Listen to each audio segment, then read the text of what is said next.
இந்திக்கு இங்கே ஆதிக்கமா? எல்லோரும் வாருங்கள் நாட்டினரே, செந்தமிழுக்கு ஒரு தீங்கு வந்தம் என்னும் இந்த தேகம் இருந்தொரு லாபம் உண்டோடா. பூரா பிழிஞ்சத்தான் அந்த எழுச்சிப்பா 2 வரி உஜிப்பிட்டது. பூட்டிய இரும்பு கூட்டின் கதவு திறந்தது, சிறுத்தையே வெளியே வாங்குறான். எளியன உன்னை இகழ்ந்தவர் நடுங்க, புலியன செயல் செய்ய புறப்படு வெளியே. சிம்பு பறவையே சிறகை விரி, திறவிழி திருப்பு முகம், சிங்க இளைஞனே திருப்பு முகம். இங்கு நாட்டிற்கு இடி கழுதையாட்சியா? கைவிரித்து வந்த கயவர் அவன் சொல்றான், நம்பினை பகலினை நள்ளிரில் வென்று. பகல போய் நம்பிட்டேடா.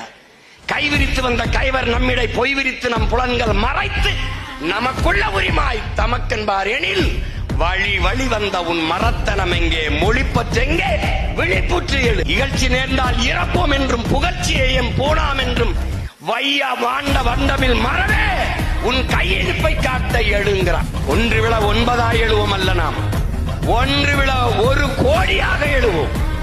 அப்படிதான் இனிமை. விழுவோம் விழுவோம் விதையாய் விழுவோம், எழுவோம் எழுவோம் விடுதலையாய் எழுவோம். இந்த முழக்கத்தை இளைய தலைமுறை பிள்ளைகள் உச்சரிச்சுட்டே போ.